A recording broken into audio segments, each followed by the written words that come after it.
오늘의 말씀은 시편 23편 1절에서 6절, 고린도후서 4장 7절에서 10절 말씀입니다.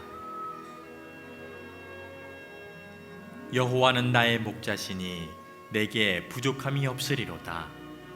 그가 나를 푸른 풀밭에 누이시며 쉴만한 물가로 인도하시는도다. 내 영혼을 소생시키시고 자기 이름을 위하여 의의 길로 인도하시는도다. 내가 사망의 음침한 골짜기로 다닐지라도 해를 두려워하지 않을 것은 주께서 나와 함께 하심이라.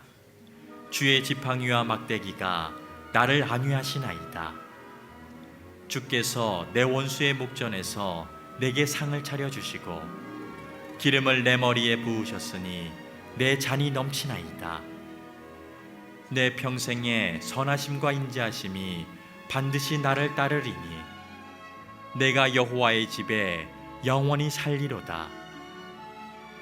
우리가 이 보배를 질그릇에 가졌으니 이는 심히 큰 능력은 하나님께 있고 우리에게 있지 아니함을 알게 하려 함이라. 우리가 사방으로 우겨쌈을 당하여도 쌓이지 아니하며 답답한 일을 당하여도 낙심하지 아니하며 박해를 받아도 버림받지 아니하며 거꾸러뜨림을 당하여도 망하지 아니하고 우리가 항상 예수의 죽음을 몸에 짊어짐은 예수의 생명이 또한 우리 몸에 나타나게 하려 함이라. 아멘. 저도 목회를 한 37, 8년을 하다 보니까 살아보면서 또 목회하면서 가장 중요한 일들이 있어요. 그게 뭔가 하면 마지막 시대에 우리 성도들이 교회를 잘 만나고 우리 성도들이 목사님을 잘 만나는 일만큼 중요한 게 없더라 하는 그러한 마음을 점점 갖게 됩니다. 우리 꿈의 교회 모든 성도님들이 우리 김학정 감독님 또 모든 사역자들을 잘 만나신 것 주의 은혜요 주의 축복인 줄로 믿습니다. 앞으로 우리 꿈의 교회가 더 많은 꿈을 꾸는 성도들이 나타나고 그 꿈이 하나님을 기뻐하시는 사역이 되고 그래서 이 땅에 이 나라에 하나님의 나라를 더욱더 건강하게 세워져 나가는 선한 영향력의 중심이 있는 그러한 꿈의 교회가 되시기를 주의 이름으로 축복합니다. 우리 앞에 분 옆에 분하고 참 잘하셨습니다. 축복합니다. 예배에 성공합시다. 인사합시다. 참 잘하셨습니다. 축복합니다. 예배에 성공하세요. 아멘. 우리 또 성가대 찬양 너무 은혜롭게 너무 잘 들었습니다. 아주 마음에 큰 은혜가 됐습니다. 감사합니다. 어느 목사님이 교회에 초청을 받아서 설교를 하러 저처럼 오늘 이렇게 가게 되었습니다. 초청한 교회에서 항상 전화가 오지요. 이번 주일 본문과 설교 제목을 좀 알려주십시오. 그래서 오늘 말씀드린 시편 23편 1절로 6절이고 제목은 여호와는 나의 목자시니 라고 말했습니다. 그러자고 교회 사무실에서 그걸 받아 적던 분이 제목이 그게 다입니까? 라고 물어보자 그게 다입니다. 그것만 됐지 뭐가 더 필요합니까? 하고 전화를 끊었습니다. 주일이 되어서 그 초청받은 교회를 가서 주보를 보니까 그 주보의 설교의 제목이 이렇게 적혀 있었습니다. 여호와는 나의 목자시니 그것만 됐지 뭐가 더 필요합니까? 근데 처음에는 이게 당황스럽습니다. 그러나 이게 깊이 묵상을 하니까 그 제목 안에 너무나 큰 은혜를 나눴다고 합니다. 여호와는 나의 목자시니 그것만 됐지 뭐가 더 필요합니까? 맞습니다. 여호와가 나의 목자가 되시면 우리가 하나님의 통치권 안에 들어가게 되어지고 하나님께서 하나님의 통치권 안에 우리들을 이끌어 가시는데 그것만 됐지 뭐가 더 필요합니까? 저 한번 따라서 합시다. 여호와는 나의 목자시니 그것만 됐지 뭐가 더 필요합니까? 아멘. 그렇습니다. 참 마음이 뭉클하지 않습니까?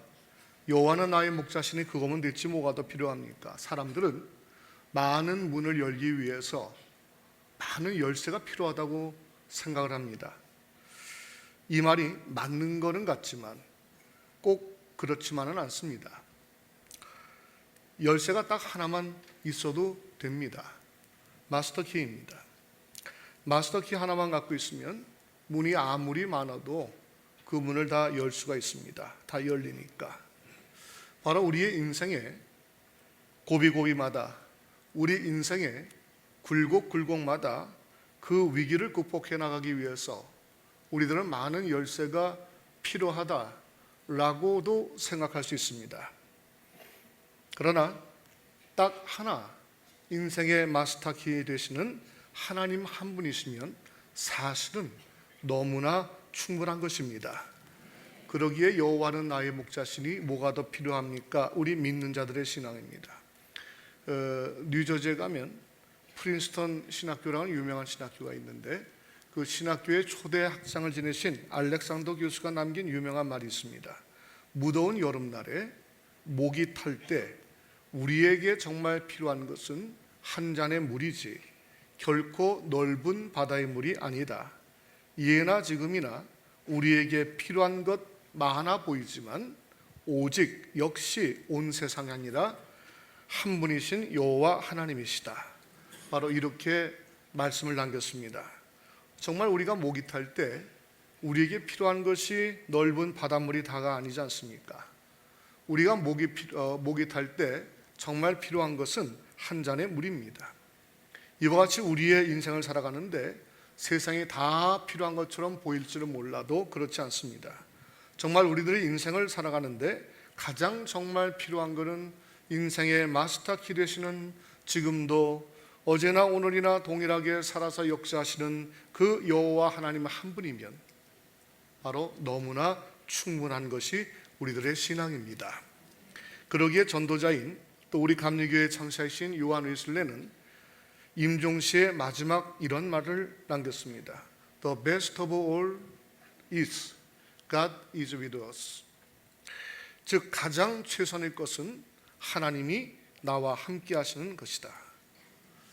이러한 마음으로 오늘 다윗은 시편 23편을 열어가고 있는 겁니다.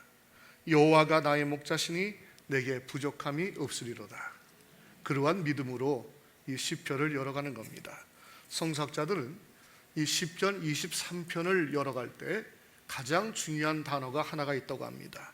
그게 바로 삼위자리 찢진 레벤이라고 하는 삼위자리라고 하는 얘기입니다. 오늘 시편 23편을 쓴 다윗은 두 가지의 삼위자리를 갖고 있었습니다. 첫 번째는 다윗의 외적인 삼위자리는 사망의 음침한 골짜기입니다. 두 번째 다윗의 내적인 삼위자리는 양의 자리였습니다. 첫 번째로 다윗의 외적인 삼위자리인 사망의 음침한 골짜기를 함께 나눕니다. 당시의 다윗 왕이 예루살렘 궁전에서 온갖 부귀영화를 다 누리면서 하나님 감사합니다.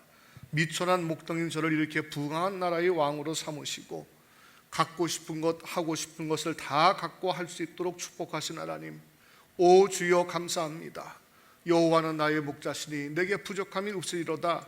얼마나 행복했으면 다윗이 이런 고백을 했을까 라고 생각한다면 그거는 절대 착각입니다.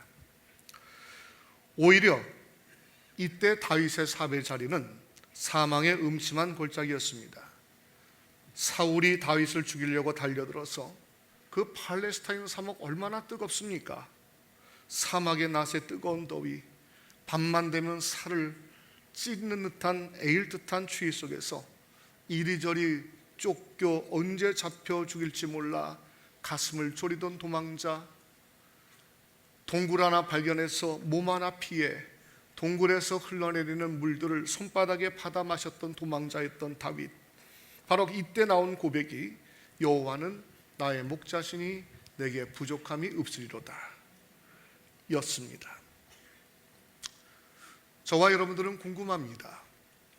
도대체 다윗이 이러한 사망의 음침한 골짜기에서 어떻게 이런 고백을 할 수 있었을까?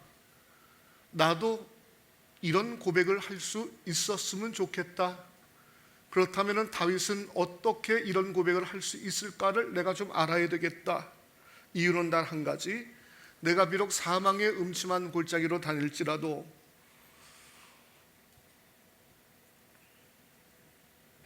정말로 내게 부족함이 없다. 주 여호와는 나의 목자시니 내가 부족함이 없으리로다 라고 말할 수 있는 다윗의 이 마음, 내가 비록 사망의 음침한 골짜기 같은 고난과 환난 중에 비참한 도망자 신세가 되었지만 그러나 결국은 하나님이 나를 푸른 풀밭에 누이시며 쉴 만한 물가로 인도해 주실 것을 믿기 때문에, 결국은 하나님이 내 영혼을 소생시키시고 자기 이름을 위하여 의의 길로 인도하실 것을 믿기 때문에, 비록 내가 사망의 음침한 골짜기로 다닐지라도 해를 두려워하지 않을 것은 결국은 주께서 나와 함께하사 주의 지팡이와 막대기가 나를 안위하실 것을 믿기 때문에, 결국은 오늘도 살아서 역사하시는 하나님께서 나를 치료하시고 다시 회복시켜 주실 것을 믿기 때문에, 이 믿음이 있었기 때문에, 즉 결국은 마침내는 하나님께서 나를 이리해 주실 것이라는 그 사실을 믿는 믿음이 있었기 때문에 다윗은 고백합니다. 그래서 나에게는 오늘도 살아서 역사하시는 여호와 하나님 그 한 분이면 너무나 충분하다는 다윗의 고백이 바로 여호와는 나의 목자시니 내가 부족함이 없으리로다, 이 시작하는 1절입니다. 여러분들, 다윗의 깊은 영혼의 울림과 진동이 느껴지지 않으십니까? 이렇게 다윗은 비록 사망의 음침한 골짜기를 지나가는 인생을 살면서도 4절에 주께서 나와 함께 하심이라 믿기에 단 한 번도 절망하거나 실망한 적이 없습니다. 오히려 그 순간에도 다윗은 여호와는 나의 목자시니 내가 부족함이 없으리로다 항상 찬양했습니다. 이같이 다윗의 모습은 환난의 위기에 어떠한 상황 속에서도 기죽지 않고 당당한 모습입니다. 세상이 감당지 못하는 당당한 믿음입니다. 환난과 고난이 감히 삼키지 못하는 담대한 신앙입니다. 히브리서 11장 38절에는 이런 사람은 세상이 감당치 못하도다. 세상이 감당치 못하는 믿음을 갖고 있는 믿음의 사람들, 어떻게 그리할 수 있느냐? 바로 여호와께서 나의 목자 되심을 확신하는 믿음이 있기 때문입니다. 우리 사랑하는 성도 여러분들, 우리도 인생을 살다 보면 다윗과 같이 종종 환난도 당하고 아픔을 겪기도 하고 원치 않았지만 모든 관계들이 깨어진 후 또 인생의 위기를 만나기도 합니다. 이럴 때마다 우리들은 딱 한 가지를 잊지 말고 기억합시다. 바로 여호와는 나의 목자시니라고 하는 말입니다.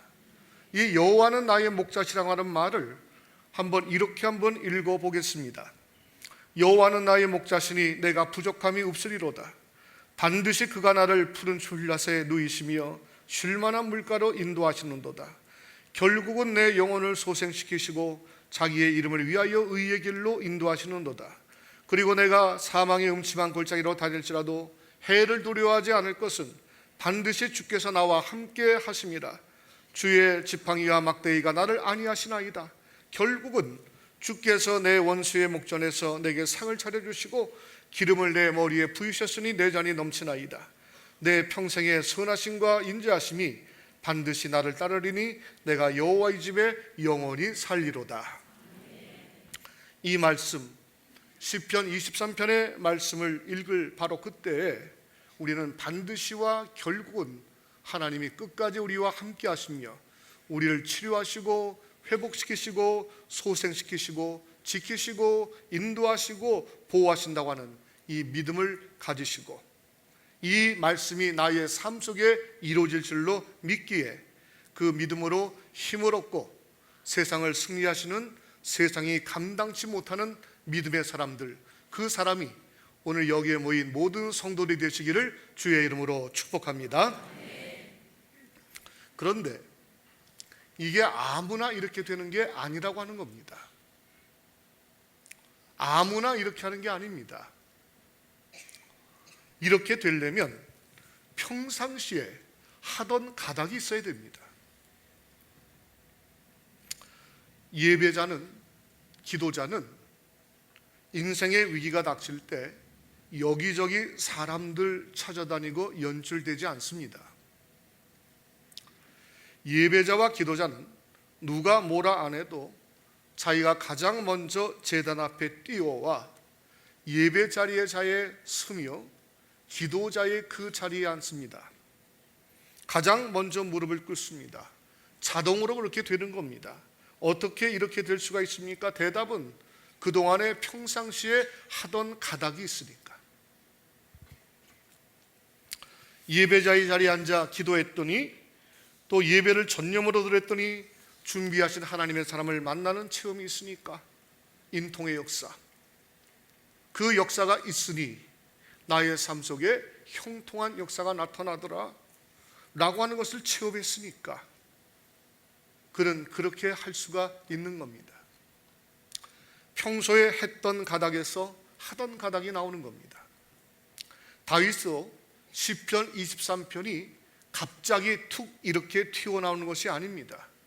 평소에 다윗이 했던 가닥이 있었으니 바로 이때 하던 가닥대로 이 23편이 나오게 됩니다. 왜? 다윗은 어렸을 때부터 이렇게 살았습니다.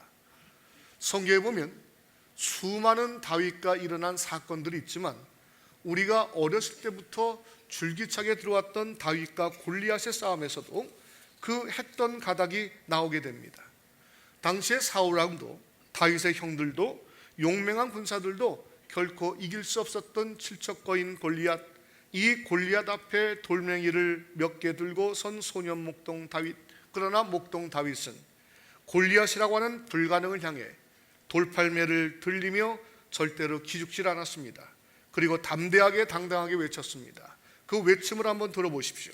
사무엘상 17장 45절에 다윗이 블레셋 사람에게 이르되 너는 칼과 창과 단창으로 내게 오거니와 나는 만군의 여호와의 이름 곧 내가 모욕하는 이스라엘 군대의 하나님의 이름으로 내게 가노라. 다윗이 믿었던 것은 자기가 아니었습니다. 돌팔매가 아니었습니다.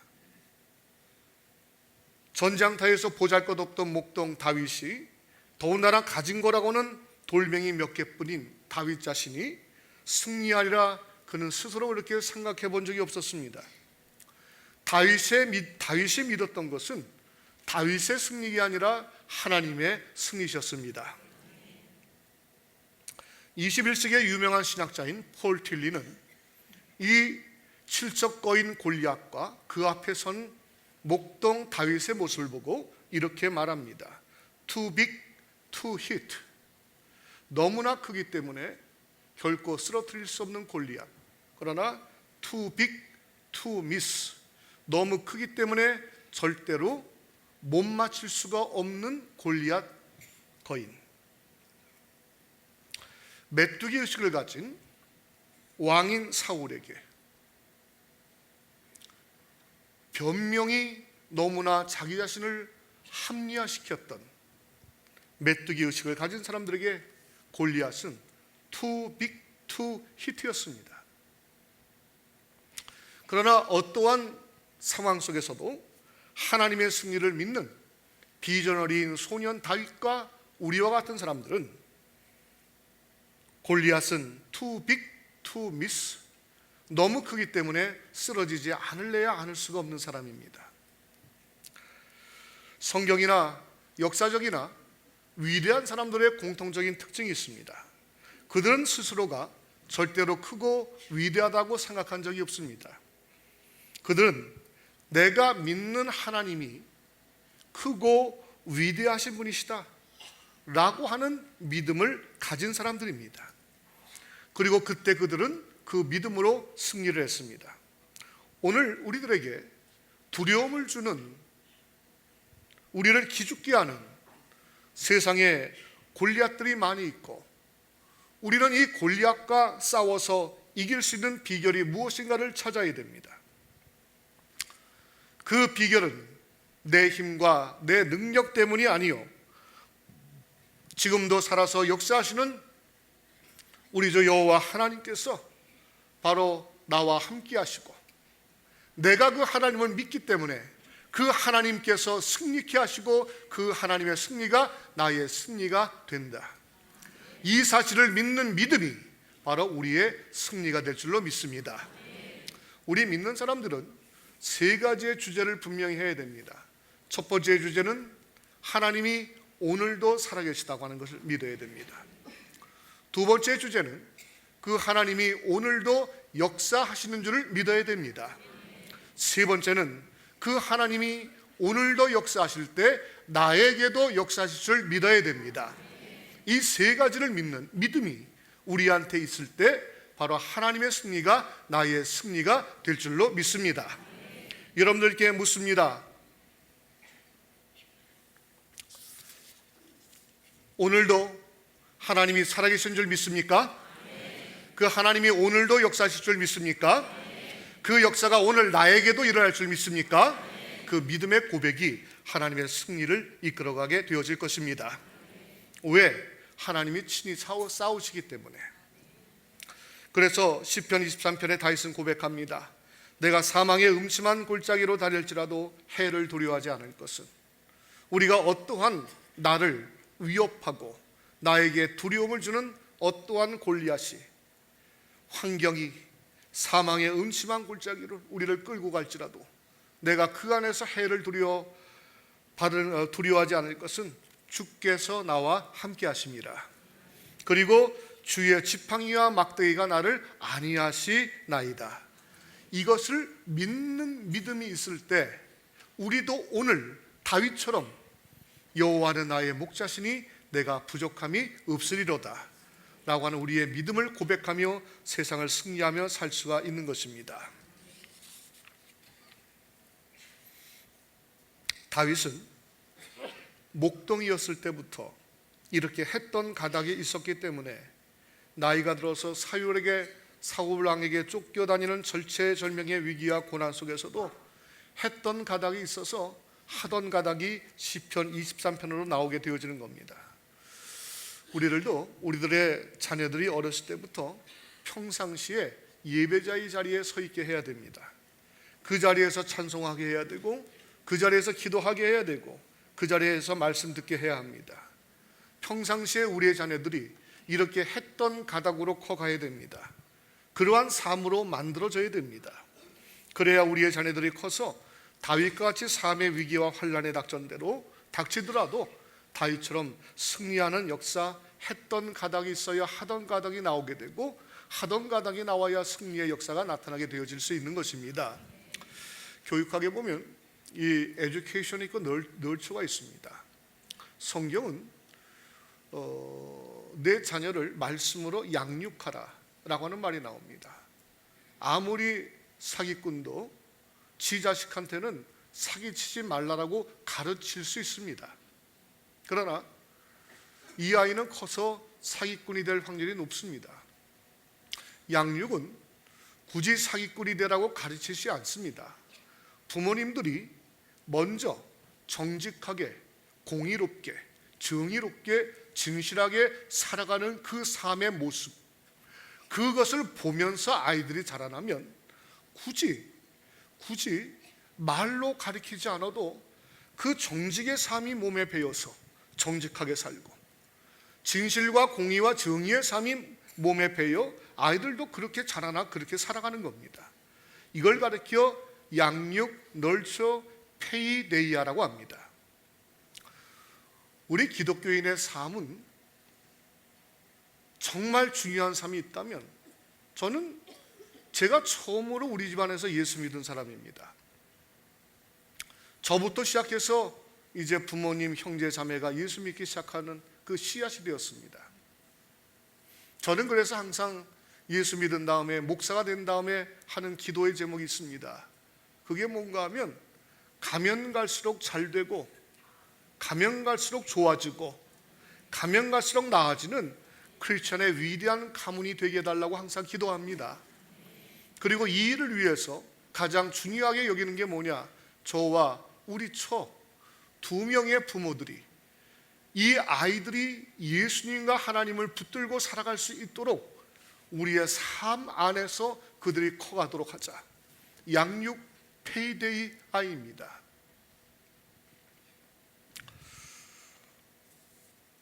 미국이라서 여러 가지 문화가 많이 다릅니다.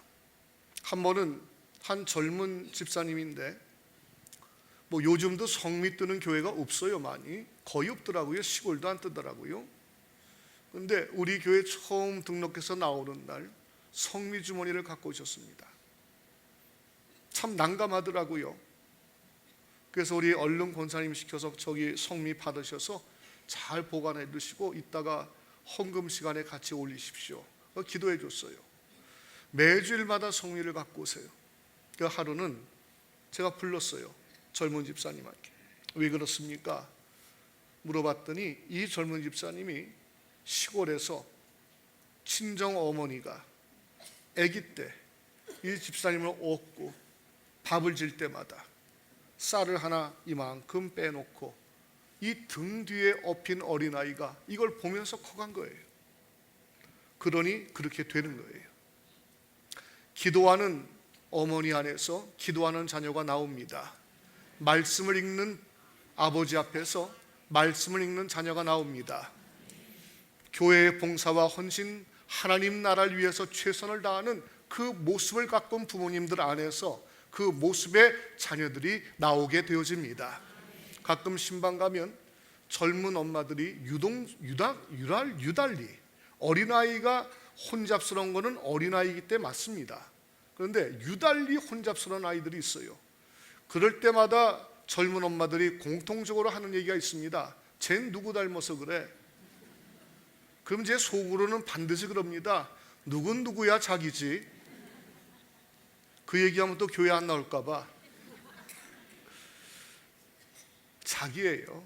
자기 모습이에요. 자녀들의 모습을 바라보며 내 모습을 바라보는 거울이에요. 우리 자녀들이 세상을 살아갑니다. 한국도 그렇지만 미국은 동성애 문제가 얼마나 거센지 모릅니다. 학교에 대학교 안에 클래스 안에 절반 이상이 동성애입니다. 직장에 나가서도 절반 이상이 동성애입니다. 어딜 가더라도 다 만납니다. 이런 포스트 모더니즘의 시대, 종교 다원주의의 시대, 동성애의 시대, 그 안에 우리들의 아이들이 들어가서 사는 겁니다. 이 아이들에게 가장 중요한 것은 바로 하나님을 믿는 신앙과 믿음을 어떻게 지켜나가겠는가라고 하는 그 질문입니다. 저는 그 질문 앞에 단호히 말합니다. 부모님들이 그런 믿음으로 사는 모습을 보여주라고, 그리고 이 아이들이 그런 모습으로 살기를 원하는 마음으로 간절히 기도하라고, 그리고 부모의 간섭이 정말 미국은 어렵습니다. 부모의 간섭이 아무리 아이들이 싫어할지라도 강권해서라도 믿음 안으로, 신앙 안으로, 예배 안으로 끌고 들어오라고. 그것만이 우리의 아이들이 마지막 시대의 믿음을 지켜나갈 수 있는 유일한 길이라고 그렇게 말합니다. 저는 오늘 구약 성경의 다윗의 이런 기죽지 않고 당당한 모습을 바로 우리 아이들이 가져야 된다. 우리들의 아이들이 이 모습을 갖고 믿음으로 세상을 승리하며 살아야 된다.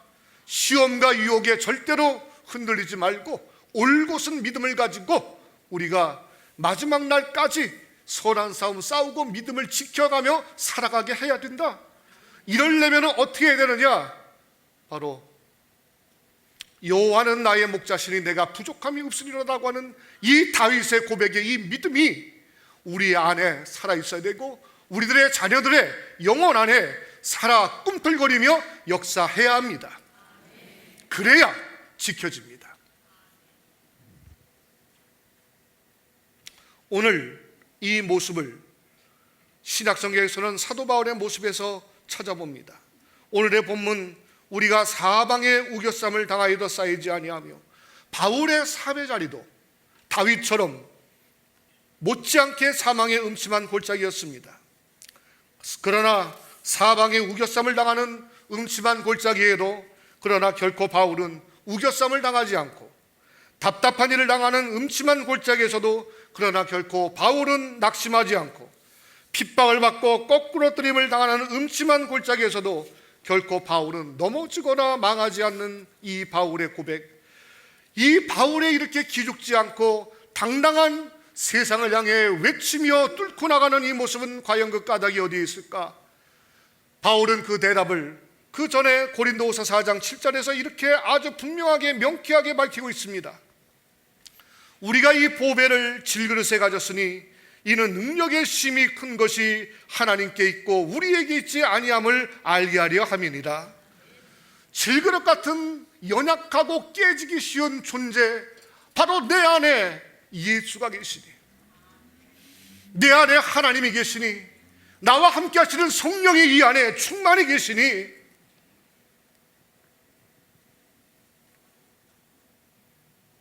그 하나님의 능력으로, 그 함께 하시는 주님의 은혜로, 성령의 충만함으로 이렇게 기죽지 않고 당당하게 담대하게 모든 시험과 유혹을 물리치고 승리하는 믿음의 길을 걸어갈 수가 있다라고 하는 것입니다. 꿈의 교회 성도 여러분들, 앞으로 우리가 인생을 살아갈 때 우리의 자녀들도 우리의 삶의 자리가 다윗의 음침한 골짜기 다닐 수도 있습니다. 바울처럼 사방에 우겨쌈을 당하여도, 답답한 일을 당하여도, 핍박을 받을 수도 있고, 거꾸로 트림을 당하여도 가슴 치는 억울한 일을 많이 당할 수 있습니다. 말세지 말에 사단과 마귀와 악한 영과 어두운 영들이 시시탐탐 우리를 노리고 있습니다. 종교다원주의, 포스트모더니즘, 동성애 등등 사단과 마귀가 우리를 시험하고 유혹하려고 사용하는 도구들 많습니다. 그러나 우리는 조금 더 두려워하지 마십시오. 오히려 담대하십시오. 그리고 당당하십시오. 왜? 여호와가 나의 목자가 되시니까. 질그릇 안에, 질그릇 같은 내 안에 예수가 계시니까. 그리고 우리 믿는 자들은 결코 혼자가 아니기 때문입니다. 요한복음 14장 48절에 보면 내가 너희를 고아와 같이 내버려 두지 아니하고 너희에게 오리라. 마태복음 20장 20절에 보면 내가 세상 끝날까지 너희와 항상 함께 있으리라. 나의 승리가 아니라 세상 끝날까지 함께 하시는 살아계신 우리 주 여호와 하나님의 승리가 바로 우리 모두에게 함께 임하시기를 주의 이름으로 축복합니다. 그러기에 우리들은 인생의 위기나 환난을 당할 때, 사망의 음침한 골짜기를 지나갈 때에, 거꾸로 트림을 당하는 바로 그때에 우리는 땅을 바라보지 말고 하늘을 바라봐야 합니다. 사람을 바라보지 말고 하나님을 바라봐야 됩니다. 문제를 바라보지 말고 응답을 바라봐야 됩니다. 바라봄의 영성입니다. 다윗도 도망자의 환난과 위기 속에서 한시도 빠짐없이 바로 그가 바라보았던 분은 바로 우리 주 여호와 하나님이셨습니다. 그리고 그는 여호와는 나의 목자시니 내게 부족함이 없으리라고 하는 믿음의 고백으로 하나님을 찬송드렸을 때 하나님이 친히 싸우셔서 하나님의 승리 역사를 경험할 수 있게 되었던 겁니다. 이 역사, 해결과 응답의 역사, 치료와 회복의 역사, 평화와 축복의 역사가 여호와는 나의 목자시니 내게 부족함이 없으리로다 믿음을 고백하는 우리 모두에게 여러분의 삶 안에 구체적으로 나타나 주시기를 주의 이름으로 다시 한번 축복합니다. 두 번째로 마지막으로 시편 23편을 쓴 다윗의 두 번째 자리는 그의 내적인 자리, 양의 자리입니다. 다윗은 늘 하나님 앞에 그 당시의 고대 사회에서 왕이라는 것은 엄청난 절대 권력자였습니다. 그러나 다윗은 하나님 앞에 나는 왕이로서이다가 아니라 나는 양이로서이다라는 마음을 갖고 살았습니다. 왜? 다윗이 양을 쳤던 목동이었기 때문에, 양이 누구인지를 누구보다도 더 잘 알았기 때문에 다윗은 나는 양이로서이다 라고 하는 믿음을 가져 고백했던 겁니다. 양은 매우 연약한 동물입니다. 동물 세계를 보면 사자나 늑대처럼 싸워서 이겨야 하는 동물들이 있습니다. 그러나 양이라고 하는 동물은 싸워서 도저히 이길 수가 없는 동물입니다. 자기를 보호할 만한 무기가 하나도 없습니다. 날카로운 이빨도 없고 쥐어짜른 발톱도 없고 사막에 흔히 있는 독사처럼 독도 없고 소처럼 남을 들이받을 수 있는 뿔도 없고 말처럼 뒷발길질하는 힘도 없습니다. 그렇다고 소나 나귀처럼 열심히 일해야 살아갈 수 있는 동물도 아닙니다. 양은 멍에를 메고 쟁기질머지고 일터로 나갈 수가 없는 동물입니다. 양은 그럴 힘도 없고 그럴 만한 등도 무거운 짐을 들 수 있는 등도 없습니다. 이뿐입니까? 양은 얼마나 겁이 많고 어리석은 동물인지 조금만 비탈지고 험한 길에 누가 도와주지 않으면 그 길을 갈 수가 없어요. 도무지 올라가질 못해요. 제 몸 하나 지탱할 수가 없어요. 겁은 얼마나 많은지 시냇가에 비가 와서 물이 팍 떠내려가면 그 물소리에 놀라서 뒤로 나가 자빠지는 게 양입니다. 무서우면 막 도망가다가 뒤로 벌렁 나빠져서 네 다리를 부들부들 떨고 경기를 일으킵니다. 이때 누가 일으켜주지 않으면 혼자 스스로 절대로 일어나지 못합니다. 또 눈이 어두워서 매일 걸어다니는 길인데도 혼자서는 절대로 집을 못 찾아옵니다. 모퉁이만 돌아도 길을 잊어먹습니다. 그러니 이렇게 미련하고 겁 많은 동물인 양이 산은 험하고 온통 가시덤불이라 뜯어먹을 풀조차도 별로 없고 계곡은 가파르고 사나운 짐승이 적잖이 살고 있는 팔레스타인의 산중턱에서 살아간다는 게 얼마나 힘들고 얼마나 어려웠겠습니까? 그러나 죽으라는 법은 없습니다. 하나님은 이러한 어리석은 양들조차, 이러한 연약한 양들조차 살아갈 수 있게 하셨습니다. 양은 오직 자기의 목자만의 음성을 듣는 귀를 갖게 하셨습니다. 양 옆에 있는 다른 양떼들의 목자가 아무리 불러도 가지 않습니다. 저도 성지순례 가서 양의 그 목자들의 그 두터운 옷을 입고 머리에 터본을 하고 지팡이를 이렇게 집어갖고 그 목자들이 하라는 대로 훈련을 어이 몇 번 하고 그 다음에 양 앞에 서서 아무리 열심히 불러대도 거들떠도 안 봅니다. 그런데 저 멀리에서 자기의 양이 어이 아주 낮은 목소리로 두 마디로 하니까 그 목소리를 알아듣고 한 마리, 두 마리, 세 마리 떼를 지어 그 목자에게로 가는 것입니다. 이쯤 되니 양들에게는 맛있는 풀과 맑은 시냇물가로 인도해주는 목자, 사나운 짐승으로부터 지켜줄 목자, 길을 잃지 않고 다시 집으로 돌아오게 보호해줄 목자, 양들에게 이런 목자는 있어도 되고 없어도 그만인 그러한 목자가 아닙니다. 그러한 존재가 아닙니다. 양에게는 이런 목자는 반드시 있어야 할 목자, 없으면 자기가 죽는 존재, 바로 그가 양에게는 목자였다라고 하는 겁니다. 여러분들, 다윗은 이 사실을 목동이었기 때문에 누구보다도 잘 알고 있었습니다. 그 다윗이 바로 목자와 양들의 이 관계를 가장 잘 알고 있는 다윗이 자기와 하나님과의 관계를 빗대어 시편 23편을 열어갈 때 무엇라고 열어갑니까? 여호와는 나의 목자시니 나는 당신의 양이로서이다. 당신은 나에게 있어서도 그만 없어도 그만인 그런 그만인 존재가 아니라 나에게는 정말 없어서는 안 될, 반드시 있어야 될, 나를 지키고 보호하고 인도하시고 나를 푸른 초장 맑은 시냇가로 인도하셔서 나의 생명을 이끌어가시는 그 존재, 그 존재가 바로 목자 되시는 우리 주 여호와 하나님이십니다. 이러한 고백이 뭐냐? 여호와는 나의 목자시니라고 하는 그 한마디의 고백입니다. 나의 목자가 되어주셔야만 내가 살 수 있습니다. 부디 나의 목자가 되셔서 나는 목자 되신 하나님의 음성만을 듣고 따라가겠나이다. 그러니 주여 나를 책임지시옵소서, 지키시고 보호하시고 인도하시옵소서. 이 모든 말이 담겨져 있는 그 한마디가 바로 여호와는 나의 목자시니, 그 말입니다. 저 따라서 합시다. 여호와는 나의 목자시니, 다시 한번 여호와는 나의 목자시니.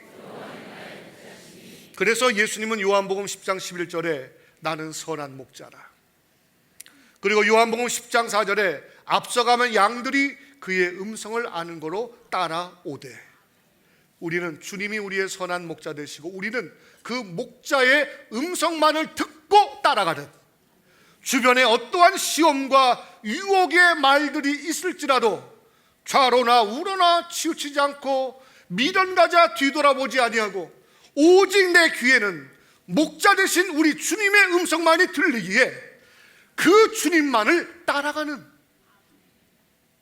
나는 양이로소이다. 여호와는 나의 목자시니.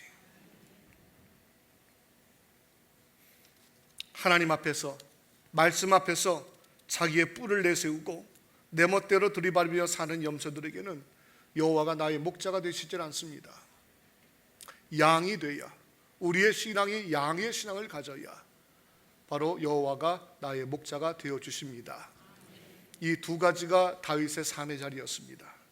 사망의 음침한 골짜기로 다닐지라도 해를 두려워하지 않을 것은 여호와가 나의 목자가 되시기 때문에.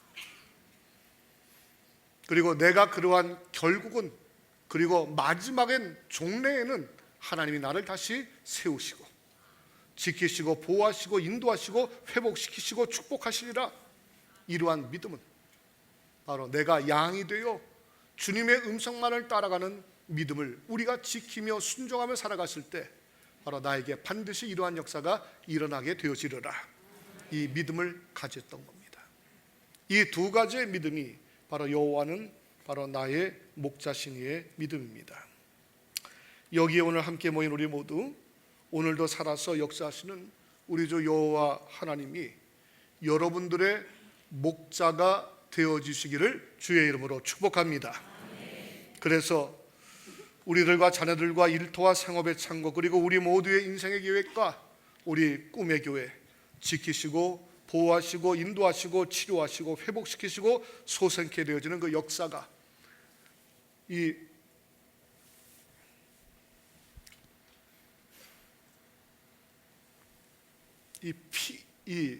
피상적인 것이 아니라 그 나타나지는 하나님의 역사가 이 눈으로 보여지고 손으로 만져지는 이 여호와의 행적으로 여러분들의 인생과 가정과 자녀들과 우리 꿈의 교회 안에 분명하게 나타나 주시기를 다시 한번 주의 이름으로 축원합니다. 다시 한번 저 따라서 합시다.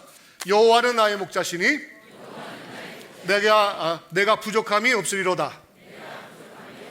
아멘. 기도합시다.